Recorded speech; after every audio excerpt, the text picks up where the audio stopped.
오늘 말씀의 제목은 주 선한 능력으로 안으시네. 찬양의 제목이기도 한데요. 이러한 말씀의 제목으로 여러분과 함께 은혜 나누겠습니다. 8장 1절 말씀을 보니까 사울이 그가 죽임당함을 마땅히 여기더라. 그날에 예루살렘에 있는 큰 교회에 큰 박해가 있어 사도 외에는 다 유대와 사마리아 모든 땅으로 흩어지니라. 사울은 스데반의 죽임당함을, 지난 시간 여러분 말씀이 기억나세요? 스데반 집사가 순교하고 돌에 맞아 죽었습니다. 그것을 사울은 사도 바울이죠. 훗날 그 사도 바울이 아직 예수 그리스도를 믿기 전에 그 스데반이 죽임당하는 것을 마땅히 여겼다라고 오늘 1절 말씀에 말씀하고 있어요. 자, 3절 말씀을 함께 볼까요? 자, 사울이 교회를 없애려고요, 혈안이 되어서 또 집집마다 찾아 성도들을 끌어다가 옥에 가두었습니다. 8장에 전체의 배경이 되는 그런 사건을 지금 소개를 하고 있습니다. 스데반의 죽음으로 이 교회, 예루살렘 교회에 큰 슬픔이 시작이 되었고, 그리고 예루살렘에는 이전보다 이 교회를 향한 큰 박해가 일어나기 시작했다라는 거죠.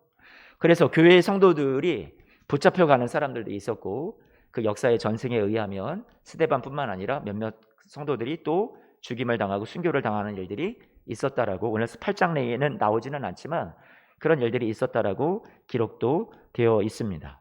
사도들은요, 이 핍박 가운데 예루살렘에 남아 있기로 합니다. 그러나 많은 성도들이 이 예루살렘을 떠나서 유다의 모든 지역으로 흩어지고요, 예루살렘이라는 것은 유다라는 곳의 작은 도시의 하나였죠. 이 예루살렘이 뭐 큰 도시이긴 하지만 유다 전체에 비하면 한 도시에 불과하니까 예루살렘 교회에 머물러 있었던 이 성도들이 유다 전 지역으로 뿔뿔이 흩어지게 되었습니다. 뿐만 아니라 사마리아라는 그런 지역까지도 서로 잘 왕래를 하지 않았어요. 서로 많은 적대감이 있었던 그런 지역이었죠. 사마리아까지도 흩어지고, 뿐만 아니라 땅끝까지도 모든 땅이 흩어졌다, 이렇게 오늘 사도행전 말씀에 말씀하고 있어요. 여러분, 대체 이 모든 일의 배후는, 이 핍박의 배후는 과연 누구일까요? 여러분, 누구라고 생각이 되세요? 사탄 마귀가 있었겠죠. 그의 목적은 무엇이었을까요? 교회가 이렇게 박해를 받으면 절망하고 쓰러져서 다시는 복음 전하지 못하고 일어서지도 못할 것이라고 생각을 했겠죠. 그런 목적을 가지고 이런 핍박을 일으켰던 것이 바로 사탄이었겠죠. 하지만 교회는요, 이 위기를 흩어진 곳에서 복음의 말씀을 두루 전하는 기회로 삼습니다. 그래서 아까는 우리가 무심히 보며 그냥 지나쳤던 말씀 구절을 다시금 찾아보기를 원하는데요, 우리 1절 말씀을 좀 다시 한번 볼까요? 사도행전 8장 1절 말씀을 다시 보겠습니다. 자, 스데반의 순교 이후에 예루살렘에 일어난 큰 박해가 임해서 이 사람들이 예루살렘으로부터 흩어지기 시작했는데 어디로 나가는지 한번 같이 봐요. 지명에 주목해 주세요. 사도 외에는 다 어디요? 첫 번째, 유대와 또 사마리아와 모든 땅으로 흩어지니라. 여러분, 이 말씀을 딱 보면, 이 단어들을 보니까, 이 지명들을 보니까 딱 떠오르는 말씀 구절이 없으세요? 떠오르는 말씀 구절이 생각이 나요. 그것은 사도행전 1장 8절, 8장 1절을 거꾸로 하니까 1장 8절인데 이렇게 예수님께서 말씀하셨었습니다. 너희가 예루살렘에만 복음을 전해라, 이게 아니라 어디로? 유대도, 유대 온 지역도, 또 유대만이 아니라 사마리아도, 너희가 반감을 갖고 적대시하는 그 사마리아도, 또 거기뿐만 아니라 어디까지요? 땅끝까지 이르러 내 증인이 되어야 된다라고 말씀하셨던 주님의 말씀과 명령이 있었죠. 사명이 있었었죠. 그런데 이 박해 속에서 모든 것이 절망이라고만 생각을 했지만 아니요, 이 절망은 또다시 하나님 나라가 확장되는 것을 일으키는 놀라운 기회가 되기도 하였습니다.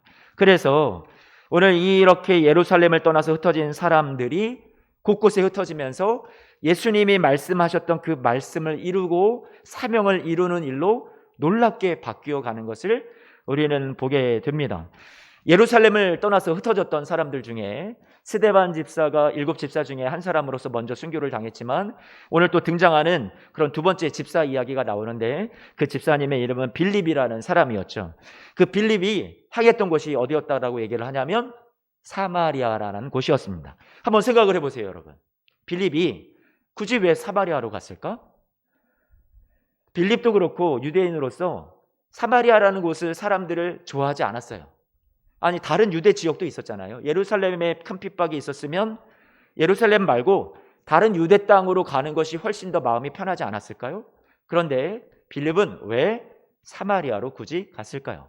빌립의 마음에는 아마 예수님의 말씀하셨던 그 말씀이 가슴속에 깊이 자리 잡고 있었던 것 같습니다. 아 그래, 사마리아, 저 우리가 원수같이 여기는 저 땅도 예수님이 가야 된다라고 말씀하셨었지. 박해가 있지만 나는 그 땅을 가야겠다 하고 사마리아 땅으로 일부러 찾아간 게 아닐까요? 빌립은요, 사마리아 사람들에게 그래서 찾아가서 예수님을 전하였습니다. 사마리아 사람들이 예수님을 믿고요, 그리고 예수님의 이름으로 세례도 받습니다. 그래서 이 빌립이 전해준 이 복음을 통해서 사람들이 치유가 되고 회복이 일어나는 이야기를 사도행전 8장 말씀에서 여러분들 읽었지만 그 내용을 다루고 있고요. 그래서 8절 말씀, 오늘 같이 읽었던 마지막 본문 말씀에 이렇게 말씀했죠. 그 성에 무엇이 있었더라고요? 큰 기쁨이 있더라라고 얘기해주고 있어요. 사마리아 그 성내에 빌립이 가서 복음을 전하니 그 성의 사람들이 치유가 되고 회복이 되고 잃어버렸던 기쁨을 다시 되찾는 그런 놀라운 은혜의 역사도 있었더라. 하나님 앞에서 우리가 당하는 교회에 박해만 있었던 것이 아니라, 박해는 절망이고 우리의 삶에 너무나도 안 좋은 일이지만 박해만이 역사하는 것이 아니라 하나님의 일은 우리를 위로하시고 회복 주시고 사마리아 사람들의 삶에 놀랍게 기쁨을 안겨주시는 그런 일들도, 하나님의 선하신 일들도 동시에 있었더라. 지금 누가가 사도행전을 우리에게 기록을 남겨주면서 하나님의 역사도 있다라는 것을, 하나님이 아직도 일하고 계시다라는 것을 우리에게 알려주기를 원하는 거죠. 사실 예루살렘 교회가 이렇게 큰 박해가 일어나기 전에는요, 복음이 예루살렘 안에만 머물고 있었던 거예요. 유다 지역으로 가는 것까지는 뭐 좋아요. 거기까지는 큰 거리낌이 없어요. 누구라도 그냥 다 갈 수 있죠. 이 유대인들, 예루살렘 교회 내에 있었던 사람들은 다 유대인, 그런 크리스찬들이었으니까. 그런데 사마리아는 꺼리끼고 있었던 거였는데, 그 사마리아 찾아가는 빌립의 용기와 예수님의 마음을 잘 받았던 그 마음으로 이 빌립은 아마 하나님께서 이끄셨던 거겠죠. 그 땅을 향해 찾아갔고 그 땅에 놀라운 하나님이 이루시는 선한 역사를 보게 되었습니다. 목도하였어요. 유대인들과 사마리아인들 사이의 이 적대감은, 여러분 신앙생활을 오래 하시고 성경을 많이 아신 분들은 잘 아셔서 굳이 부연 설명이 필요 없겠지만, 이렇게 교회에 이제 조금 나온 지 얼마 안 되신 분들을 혹시라도 계실지 몰라서 이해를 돕기 위해 역사적인 배경을 잠시 설명을 드립니다. 우리나라처럼 이 이스라엘도 남과 북으로 나뉘어져 있었었죠. 북이스라엘이 있었고 남쪽 유다로 그렇게 분열이 되어 있었어요. 그런데 이 북쪽 이스라엘은 주님이 오시기 전 722년에 아수르라는 그런 강대국에 의해서, 그때 아수르가 한참 제국주의를 표방하며 다른 나라들을 막 집어삼키고 있을 때, 그때 이 북이스라엘이 아수르에 의해서 망하게 되죠. 점령당하고 그곳에 있었던 사람들이 추방되고 뿔뿔이 흩어지게 되고, 이방 사람들이, 아수르 사람들이 또 그 지역을 점령하면서 들어오면서 피가 섞였던 거죠. 혼혈이 되기 시작했던 거예요. 또 추방됐던 사람들이 그런 자신의 민족의 정체성, 이 혈통을 지키지 못하고 또 많이 섞이는 그런 일들이, 안타까운 일들이 발생을 하였던 거죠. 남쪽 유다도 마찬가지로 586년에, 주님 오시기 전 586년에 이제는 아수르가 기울고 바벨론이라는 나라가 저 강성해졌을 때, 바벨론에 의해서 이 남쪽 유다도 결국은 멸망하고 말죠. 남쪽 유다 백성들도 다 끌려가고 포로로 잡혀갔지만 그 가운데 이 혈통을 지키기 위해서 몸부림치면서 그 혈통을 끝까지 잘 지켜냈던 것이 비교적 남쪽 유다의 사람들이었어요. 나중에 포로 귀환할 때 이미 사마리아 성 내에는 이미 혈통이 다 뒤섞여버린 그런 사마리아 사람들, 북이스라엘 사람들이 살고 있었고, 뿔뿔이 흩어졌던 사람들도 돌아온다고 해도 이 사마리아 사람들에 대한 이 유대인들의 정서는 반감을 갖고 있었던 거죠. 아유, 너희들은 종교적으로도 다 섞이고 이방 사람들과도 다 섞이고 너희들 정말 싫어 하면서 이방 사람들보다도 더 경멸하고 무시하고 거리를 두면서 수백 년을 예수님이 이 세상에 오셔서 그 예수님께서 사역하시는 그 시대에도 이들은 그렇게 사이가 좋지 않은 모습으로 지내왔던 거예요.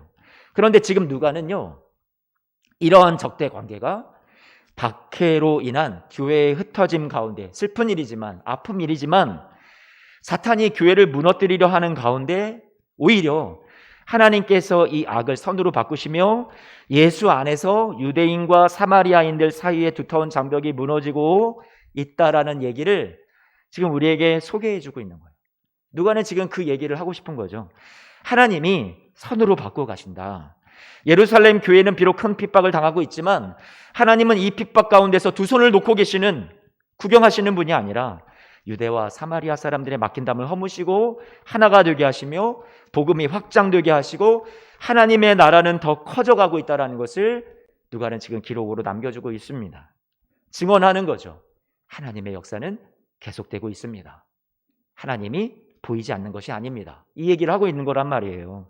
자, 빌립을 통해서 복음을 전하고 그의 섬김과 사랑의 수고를 통해서 사마리아 성에 있는 많은 사람들이 변화되고 그들에게 하나님의 능력이 나타났다라는 소식을, 세례를 받았다는 소식을 예루살렘 교회에 있는 사도들이 듣게 됩니다. 아니, 그렇게 우리를 적대시하고 우리가 먼저 적대시하지만 그들도 우리에게 반감을 갖고 있는, 사이가 좋지 않은 그 사마리아 사람들이 복음을 듣고 우리 예루살렘으로부터 오니 이 복음에 대해서 듣고 그들의 삶이 변화가 되고 그 성에 큰 기쁨이 임했다고 하면서 놀라게 되죠. 그러면서 두 사람의 사도를 그곳으로, 사마리아로 보내게 됩니다. 그곳에 보냄을 받은 사람은 베드로와 요한이었어요. 베드로와 요한이 와서 사마리아 성의 사람들이 세례까지는 받았는데 아직 성령을 받지 못했다라는 것을 알고 그들을 위해서 기도를 하기 시작합니다. 그리고 그들에게 안수를 하여 주는데요, 사람들이 성령을 받는 것을 목도하게 돼요. 성령을 받았다라는 건 이제 지금은 우리가 말로 다 설명을 할 수 없지만 이 안에 어떤 자세한 내용을, 어떻게 성령 받았다는 것을 알았단 말인가, 그것을 다 보여주진 않지만 우리 사도행전에 보셔서 알듯이 처음 성령이 강림했을 때 오순절날 성령이 나타나는 것을 통해서 각 사람들이 다른 나라의 말을 하고 하나님이 하시는 크신 일들을 말하는, 모든 사람들이 다 알아볼 수 있는 그런 성령의 그런 이적들이 나타났던 것처럼 아마 외적인 표적이 이 성령이 임하면서 이 사마리아 성내에도 일어났던 것으로 보여집니다. 아, 이들에게도 이렇게 성령이 임하는구나. 그것이 의미하는 것이 무엇일까요? 성령이 임했다라는 것을 통해서 이 제자들이, 베드로와 요한도 또 빌립도 또 많은 예루살렘 교회 사람들도 알게 된 것이 있었어요. 그것은 무엇이냐면 정말로 저들과 우리가 하나가 되었구나. 고린도 전서 말씀에 사도 바울이 이 세례를 받는다, 성령을 받는다라는 것에 대해서 이렇게 표현하고 있습니다. 우리가 유대인이나 헬라인이나 종이나 자유인이나 다 한 성령으로 세례를 받아 한 몸이 되었고 또 다 한 성령을 마시게 하셨느니라. 성령을 받았다라는 것은 우리가 이제 정말로 한 몸이 된 거구나. 예루살렘에 있는 유대인들이나 이 사마리아 성내에 있는 이 사람들이나 우리가 으르렁거리면서 서로 적대시할 사람들이 아니라 우리가 모두 예수 안에서, 한 성령 안에서 한 몸, 하나가 되었구나라고 이제는 정말로 인정하고 하나님이 하시는 놀라운 일들에 대해서 이들이 받아들일 수 있었다라는 얘기가 되는 거죠. 하나님이 하시는 일들이었어요. 베드로와 요한 두 사도가 사마리아에서 이제 예루살렘으로 다시 돌아가려고 하는데 그 돌아가는 길에도 곳곳에, 사마리아 마을 곳곳을 다니면서 계속해서 복음을 전하면서 예루살렘으로 돌아갑니다. 베드로와 요한, 이 두 사람 중에 여러분 요한을 한번 주목해 봤으면 좋겠어요. 요한은 누구인가요? 요한은요, 그가 사마리아에 와서 기도해주고 안수해서 성령이 임하도록 도와주고 또 계속해서 사람들에게 복음을 전하였다고 했는데 이 사람이 본래 그럴 만한 사람이었을까? 한번 생각해 보자고요. 사도행전을 지금 쓰고 있는 누가는 잘 알아요. 요한이 어떤 사람이었는지. 사도행전은 누가가 쓴 기록이잖아요. 누가복음을 먼저 쓰고 그 다음에 이어서 쓴 기록이 사도행전, 그 후속작이라는 말이에요. 그런데 앞서 기록했던 누가복음에 이 요한에 대해서 어떻게 표현하고 있냐면 누가복음 9장 말씀인데요, 이렇게 말씀하고 있습니다. 제자 야고보와 요한이 이를 보고 이르되 주여 우리가 불을 명하여 하늘로부터 내려 저들을 멸하라 하기를 원하시나이까. 우리가 불을 내려달라고 하나님 앞에 기도할까요? 저들 다 불태웠으면 좋겠습니다. 이런 얘기를 누가 했다고요? 요한이 했다고요. 그것을 누가가 지금 기록으로 남겼는데 그 누가가 지금 이렇게 변했다는 얘기를 하는 거예요. 지금 이 얘기는 무슨 얘기냐면 예수님과 제자들이 예루살렘으로 가려고 합니다. 예수님께서 당신께서 이제 십자가 지실 때가 얼마 남지 않았다는 것을 아시고 예루살렘으로 고난을 당하러 십자가 지시러 들어가시려고 하는데 사마리아를 지나가셔야 되는 거예요. 사마리아를 지나가셔야 되는데 사마리아 사람들이 막습니다. 길을. 못 들어온다. 왜요? 반감이 있었다고 그랬잖아요. 그러니까 사마리아 사람들이 적대감을 표출을 하니까 이 요한이 자기의 형제 야고보죠. 둘이 형제 사이였는데 야고보와 요한이 예수님 우리가 기도해서 저들에게 불을 내려라 이렇게 기도할까요? 저들 다 불 살랐으면 좋겠습니다. 이런 되먹지 못한 그런 이야기를 하고 있었던 거였죠. 그래서 예수님께서 마가복음 3장 말씀을 보면 이 요한에게 또 그의 형제 야고보에게 주신 별명이 있어요. 우레의 아들이다. 벼락의 아들이다 한마디로. 왜냐하면 이런 아주 분노를 참지 못하고 혈기가 너무 많았던 그 모습에 대해서 아마 그들을 좀 자제하라고 예수님께서 깨우치시려고 꼬집어서 주셨던 별명이었겠죠. 자, 이랬던 사마리아 사람들을 아주 불 내려서 다 태워 죽이십시오. 그렇게 기도하기를 원했던 요한이 어떻게 되었어요? 지금 이 사마리아에 왔어요. 그리고 사마리아 사람들을 위해서 기도해 주었어요. 그리고 사마리아 사람들이 성령이 받는 모습의 그런 축복의 통로가 되어 주었단 말이에요. 여러분, 이 배후에서 누가 일하셨을까요? 하나님이 하시는 일이었단 말이에요. 그의 입술로, 저주하던 입술로, 미워하던 입술로 이들을 사랑하게 하시고 이들을 품게 하시고 기도하게 하시고 축복의 통로로 쓰임받게 하시는 하나님의 역사하심이 이런 모습 속에도 얼마든지 나타나고 있다는 것을 이 사도행전 말씀은 누가는 우리에게 기록으로 보여주고 있는 거죠. 이 사도행전의 이 빌립을 통해서 일어났던 사마리아 사람들의 이런 변화, 놀라운 일이고, 두 번째 우리에게 또 크게 오늘 8장에서 우리에게 소개해 주는 것은 빌립이요, 또 한 가지 큰 일을 하게 되는데, 그것은 남쪽에 있는 가사라는 지역의 광야길로 천사가 하나님이 보내셨죠. 이 빌립에게 거기로 가라고 지시를 하시는 거예요. 그래서 빌립이 순종해서 갑니다. 거기에 가보니까 누구를 만나게 되냐면 에티오피아 나라의 궁정에서 간닥의 여왕을 보필하는 내시를 만나게 됩니다. 내시, 그러니까 우리가 흔히 보는 사극에서 떠올리는 그 간교한 목소리, 가는 목소리 외에 그런 사람을 여러분 떠올리지 마시고, 여기에서 말하는 이 내시는, 간닥의 여왕의 내시는 국고를 맡은, 한마디로 지금의 뭐 재정장관 같은, 재무장관 같은 그런 일들을 감당하는 높은 관직의 사람이었어요. 자, 이 사람이 예루살렘에 예배를 하러 왔대요. 이방인이면서 하나님을 믿고 유대교를 따르는 그런 사람들이 이 당시에 있었는데요. 그런 사람 가운데 한 사람이었죠. 그가 예루살렘에 있었던 어떤 절기 행사, 어떤 예배, 뭐 종교 행사였겠죠. 그런 행사에 참석을 하고 다시 자신의 아프리카 에티오피아 고국으로 돌아가는데, 높은 관직이 있었으니까 이제 뭐 신하들이 옆에 또 다른 사람들이 이 수레를 태우고 왔었겠죠. 그래서 수레를 타고 다시 돌아가는 길이었는데 성령이 빌립에게 수레로 가까이 가라, 그렇게 인도하시는 거예요. 성령의 인도하심을 따라 빌립이 또 순종하죠. 그래서 에티오피아 내시가 이제 이 빌립을 만나게 됩니다. 근데 그 수레에서 에티오피아 내시는 무엇을 하고 있었냐면 선지자 이사야의 글을 읽고 있었어요.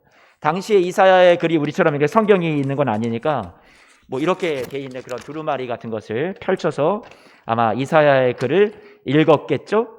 그가 읽고 있는 것을 빌립이 묻습니다. 지금 읽고 있는 게 깨달아집니까?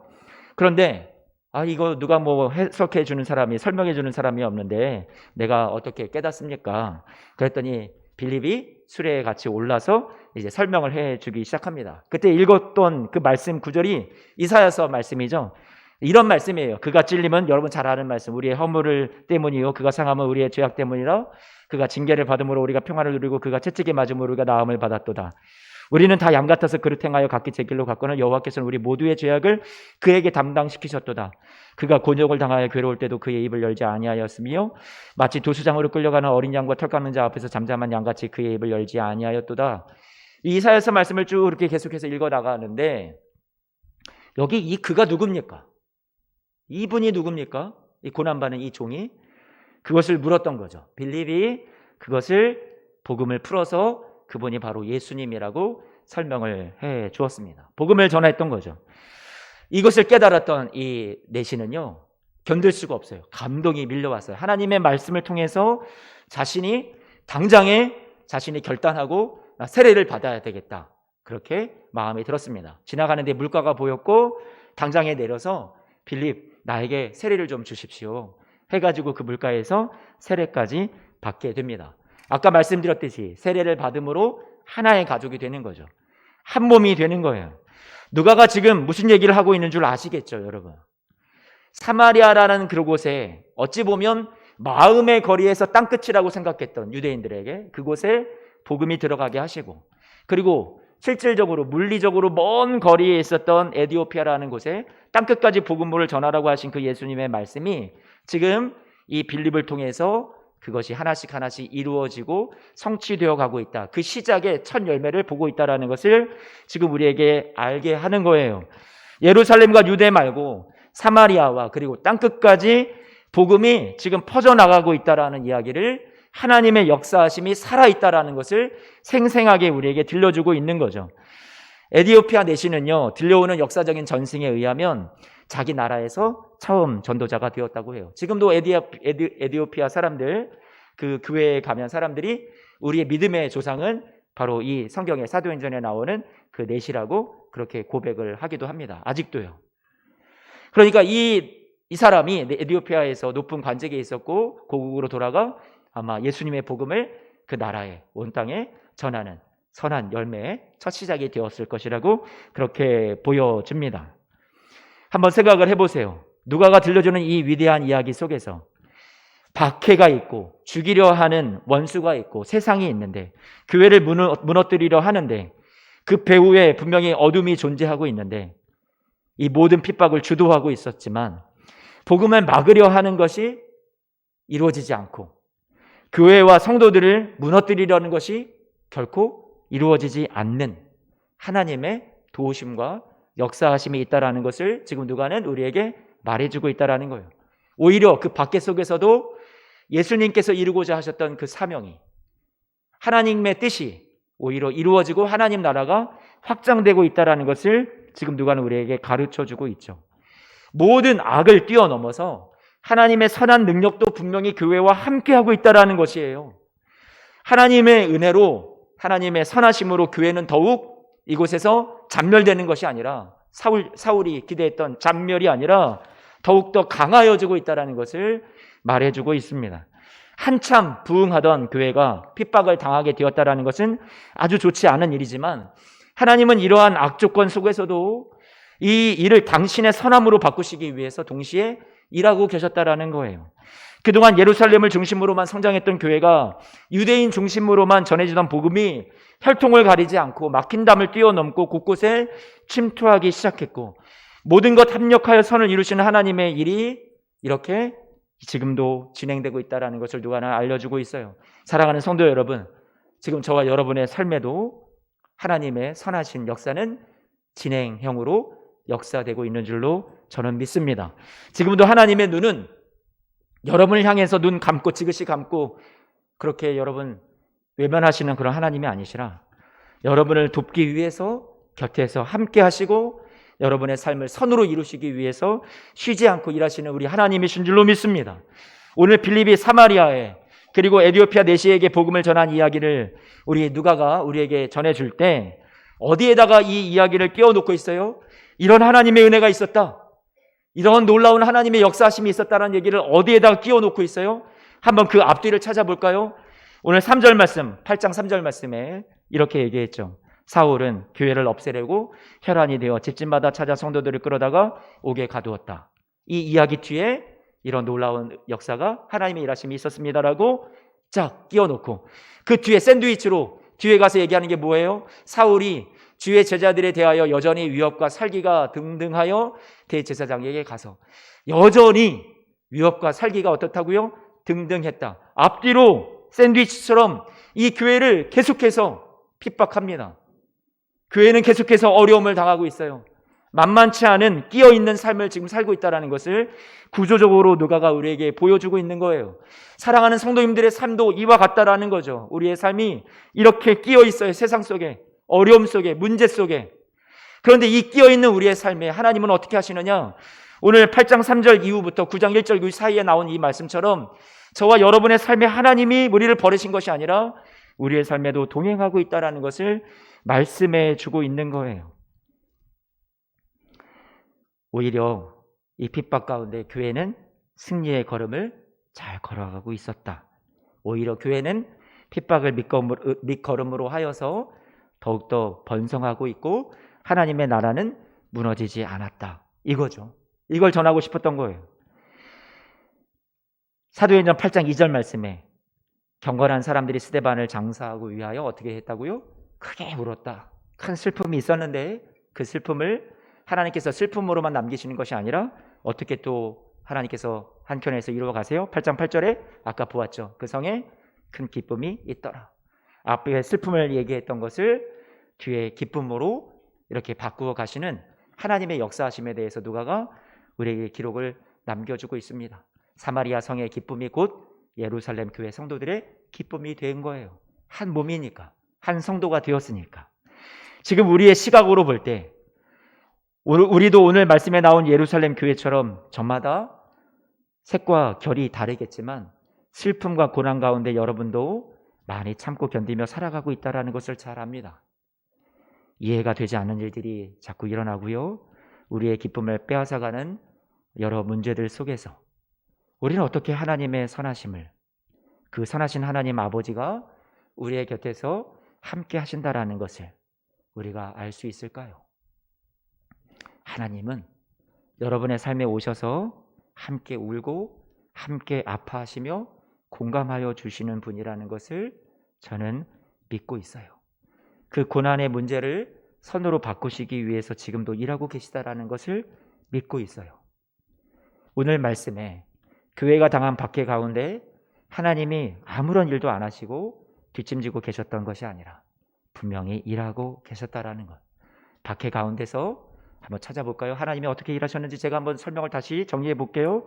빌립의 마음을 움직여 소외된 땅 사마리아로 그의 걸음을 옮기셨고, 빌립의 복음 사역 위에 하나님의 은혜가 부어지고 임하여서 사마리아 사람들이 예수를 믿고 세례를 받았으며, 사마리아 사람들이 그렇게 적대시하고 미워하던 유대인들과의 관계가, 또 유대인들이 그렇게 미워하던 사마리아 사람들의 관계가 서로 회복이 되고 한 몸이 되고 한 성령을 받아 한 형제가 되는 놀라운 회복의 역사를 하나님이 이루셨고요. 사마리아 사람들 다 불내려 죽이십시오. 그렇게 기도했던 이 사도 요한도 사마리아 사람들을 위해서 기도하는 사람, 축복을 빌어주는 통로의 사람, 그렇게 기뻐하고 같이 그들을 위해서 복음을 위해서 헌신하는 사람이 되도록 하나님께서 바꾸시는 역사가 이 가운데 있었고요. 천사를 보내어서 빌립을 광야로 보내시고, 그리고 성령께서 에디오피아 내시와 서로 만나고 그렇게 하나님의 말씀을 함께 나눌 수 있도록 성령의 세밀하신 간섭과 역사하심이 있었고, 복음이 들려져서 에디오피아 내시가 큰 감동을 받고 세례를 받고 복음이 땅끝까지 나아가서 에디오피아 사람들까지도 하나님을 알게 되는, 예수님을 알게 되는 놀라운 열매의 첫 시작이 되게 하는 것도 하나님이 하신 일이었고요. 복음이 들려져서 사마리아 사람들이 치유가 되고 변화가 되고 그 성에 큰 기쁨이 임한 것도 하나님이 이 고난의 시기 가운데 분명히 살아서 역사하셨던 일들이었다라는 거예요. 우리가 이것을 부인할 수 없을 것 같아요. 하나님, 박해가 있지만 분명히 하나님도 역사하고 계셨군요. 누가는 지금 이 말씀을 우리에게 그것을 전해주고 있다라는 거죠. 사랑하는 성도 여러분, 하나님의 전능하심을 믿기 전에 여러분에게 제가 부탁드리는 것은 하나님의 선하심을 믿으시길 바랍니다. 하나님의 전능하심을 믿지 말라는 얘기가 아니라 기적과 응답과 외적인 지금 현세적인 복에 하나님의 전능하심을 의지하기보다 인격적인 하나님을 끝까지 믿고 우리가 가자는 말씀이에요. 다윗이 그렇게 고백했죠. 내 평생에 선하심과 인자하심이 반드시 나를 따르리니 내가 여호와의 집에 영원히 살리로다. 시편 23편 6절 말씀에 다윗은 그렇게 고백을 하였습니다. 하나님의 선하심은 내 평생에 따를 것을 내가 확신합니다. 다윗은 그 하나님의 선하심 때문에, 그것을 믿기 때문에, 그것을 확신하기 때문에 자신이 지금 겪고 있는 어떤 상황 속에서도 불안해하지 않고 내일에 대한 알지 못하는 분명한 일들이 있을 텐데도 그 모든 염려를 내려놓고 하나님의 선하심이 평생 나를 따를 겁니다 라고 그렇게 고백하면서 그는 믿음으로 살아갈 수 있었던 거죠. 시편 34편 말씀에 8절에 너희는 여호와의 선하심을 맛보아 알지어다. 하나님의 그 선하신 팔 아래, 그 품 안에 우리가 피하는 자는 복이 있다라고 말씀해 주고 있어요. 우리는 하나님의 품 안에 안길 수 있어요. 여호와의 선하심에 여러분 피하시는 어려운 박해 속에서도, 어려운 문제 속에서도 그 하나님의 선하심 가운데 여러분 들어가면 여러분들이 그 모든 것을 이겨내고 극복해내는 우리 사랑하는 성도님들의 삶이 될 줄로 믿습니다. 우리는 하나님 앞에서 찬밥 신세가 아니에요. 예수 그리스도의 보혈로 생명을 주고 값을 주고 사신 여러분들은 하나님의 존귀한 자녀들이세요. 나 같은 죄인에서 십자가에서 생명을 버리신, 몸 버려 피 흘려주신 그 사랑과 용서의 선하심을 우리는 이미 맛보아 잘 알고 있지 않습니까? 선하신 하나님께 여러분은 결코 소외되지 않았습니다. 여러분 생명보다, 자신의 생명보다 더 귀하게 여기셔요. 하나님의 선하심이 오늘 여러분들을 안아주실 거예요. 반드시 함께 하실 거예요. 우리의 믿음은 하나님의 선하심을 믿는 거예요. 하나님은 여러분에게 문제가, 어려움이 비껴갈 것을 약속하지는 않으셨어요. 하지만 여러분의 어려운 환경과 문제 속에서 반드시 함께 하시고 선하신 하나님께서 선한 일을 행하실 것은 약속해 주셨단 말이에요. 우리 하나님은 좋으신 하나님, 선하신 하나님이시기 때문에 그래요. 우리는 다 이해하지 못해요. 하나님께서 어떤 선한 결말과 그 결과를 우리에게 안겨주실지. 그렇다고 우리가 다 모르는 건 아닙니다. 우리가 하나 잘 알 수 있는 건, 확신할 수 있는 건 하나님은 선하시다라는 거예요. 예수를 통해서 확증해 주셨어요. 그 아들을 주심으로 그 선하신 하나님께서 저와 여러분들의 삶에 지금은 다 보이지 않는 것 같지만 반드시 선한 일을 이루어 주실 줄로 믿습니다. 단련은 영원하지 않습니다. 반드시 정한 때가 있어요. 그렇다고 해서 아주 잠깐이라고도 말하지 않겠습니다. 고통도 없애준다고도 말씀드리지 못합니다. 하지만 여러분들이 이 모든 환난을 끝까지 견디고 승리하는 그날까지 하나님이 함께 하시고 그때를 또 견디게 하시고 지나가게 하시는 그 힘과 위로를 때때로 여러분들에게 찾아오셔서 주실 것이라는 약속의 확증은 오늘 말씀을 통해서 제가 여러분들에게 드릴 수 있습니다. 우리가 만들지 않은 일들이 일어나죠. 기대하지 않았던 일들이 일어나죠. 불만인 것이고 원망일 수밖에 없는 일들로 우리의 삶이 채워지고 있어요. 하지만 그런 조건과 현실 속에서 우리가 헤매고 있을 때 하나님은 이 모든 것을 우리 혼자 겪게 하지 않으시고 보이는 것 같지 않지만 하나님의 선하신 능력이 저와 여러분들의 삶에 지금도 쉬지 않고 일하여 주시는 줄로 믿습니다. 보네포 목사님이 쓴 글로 오늘 말씀을 마치고자 합니다. 보네포 목사님은 독일의 히틀러 나치 정권에 대항하여 싸우다가 감옥에 갇히고 끝내 순교하게 되죠. 교수형을 당하기 전에 자신의 사랑하는 약혼자 마리아에게 썼던 편지가 우리에게 지금도 전해지고 있습니다. 그 편지의 내용을 좀 줄여서 여러분들에게 소개해 드리고자 합니다. 한번 띄워주시겠어요? 내 사랑 마리아에게 1944년 12월 19일 나는 단 한순간도 내가 혼자라거나 버림받았다라는 느낌을 받은 적이 없습니다. 모두의 기도와 사랑의 마음 내게 보내준 성경 말씀, 그리고 지난날에 놔두었던 대화, 음악, 책 등은 내 옆에서 그 어느 때보다 생생하게 살아 숨쉬고 있습니다. 눈으로는 볼 수 없지만 믿음의 눈으로 확신하며 살아가는 보이지 않는 더 넓은 세계가 있는 것이지요. 보이지 않는 주님의 선하신 권능의 손이, 보이지 않는 주님의 선하신 권능의 손이 아침에나 저녁에나 우리를 지켜주십니다. 내가 불행할 거라고 생각하지 말아요. 행복과 불행은 도대체 무엇일까요? 사람의 행복과 불행은 환경에 좌우되는 것이 아니라 그 삶 속에서 만들어지는 것이라고 생각합니다. 당신과 가족, 친구들이 모두 곁에 있다는 사실 하나만으로도 나는 매일매일 기쁘고 행복합니다. 그가 핍박과 고난 속에서도 품었던 소망이 얼마나 귀한 것인지를, 선하신 하나님을 의지했던 마음이 얼마나 강렬했던 것인지를 우리는 이 그의 편지 속에서 느낄 수 있습니다. 그가 이 편지의 내용 속에 시를 한 편을 썼는데요.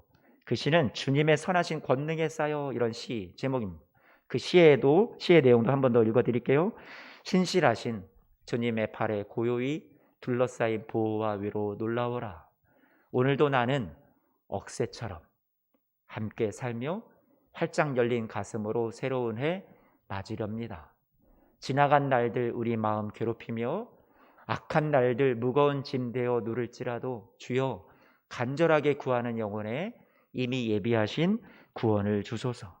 쓰디쓴 무거운 고난의 잔 넘치도록 채워서 주실지라도 당신의 선하신 사랑의 손에서 두려움 없이 감사하며 그 잔 받으렵니다.